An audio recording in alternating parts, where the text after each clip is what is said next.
Today I want to talk about contracts. What are they and why? Now, as virtual assistants, you are a service provider, and a contract is very, very important for your business. I see a lot of virtual assistants begin to offer services without a contract. A contract is an agreement that emphasizes what is expected of you as a service provider and what is expected from your client. It should talk about your fees, it should talk about the services, it should have some exclusions and all that. And it is super important that you always send a service agreement or a contract when you work with a new client. So what type of contracts should you have as a virtual assistant? I think you should have at least two types of contracts. However, these two contracts can be collapsed into one, but you need to have a service agreement and a non-disclosure agreement. Now, your service agreement will contain details about your services. So for instance, you're a social media manager and you post on Instagram and Facebook and Twitter 10 times a week, just for example. So your contract, your service agreement should state that you post on these platforms, don't forget to list them, for so number of times, 10 times a week. Right? And you should also state when your work hours are, because trust me, a lot of clients tend to infringe on your privacy if you would allow them. So it's okay if you have clients that are in different time zones and you have to talk when it's midnight for you and when it's morning on their side, or maybe daylight on their side. However, sometimes you find clients calling you at 11 p.m. at night and you're wondering, can't it wait until the morning? So you want to state categorically what your closing times are as a VA. Do you work 8 a.m. to 8 p.m.? Can you be reached within that time?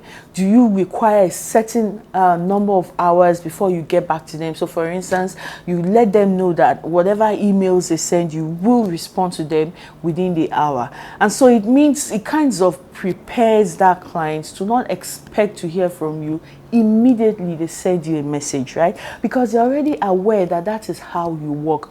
As a virtual assistant, remember that you control your time, you work according to your pace, and you're looking to work with clients who understand your values.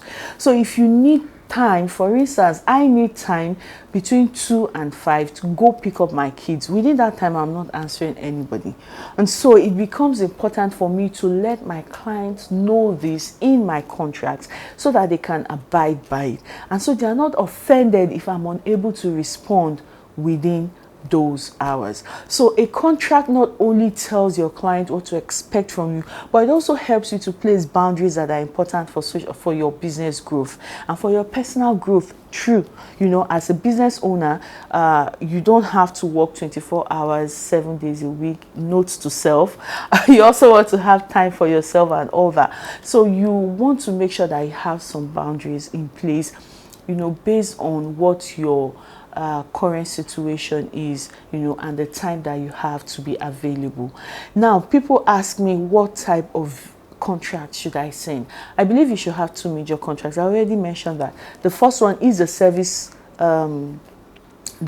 agreement, which states what you do, when you do it, your availability. Yes, before I forget, you also need to let your clients know if you like to take specific holidays off, like Christmas, Hanukkah, or whatever, or Islamic holidays and all that. Let it be stated in there. Then you also need to let them know that you are not an employee, so they are not paying for insurance, they are not paying you employee benefits and all that. Okay, all these things are the details that go into your contract. Now, your non-disclosure agreement truly is mostly to protect you and not necessarily your client. Remember that when you're rendering services to your client, you're going to have a lot of access to private information. You're going to have access to login details. You're going to have access to personal info. You need to have a non-disclosure agreement between you and your client, letting them know that, see, your details are safe with me. But I say it's more or less for you because it kinds of curbs you, makes you a little more security conscious when you're sharing content, when you're sharing sensitive information like login details and personal information, you know, with your team, or when you're getting it from your client. So if you're a virtual assistant and you do not have a contract, you don't give out contracts when you're booking or when you're working with new clients, and you're setting yourself up for a fall, you should have a virtual assistant contract drawn up for you. Now you can have it drawn up in the form of a template that you can just fill in. So you don't have to create a contract for every new client that you have. All you need to do is duplicate the template, fill in the name of the client, the date, okay, and the details, and of course do what? Sign, right? So please and please, if you haven't been sending out contracts before, you've been doing yourself a great disservice. Now make it a point of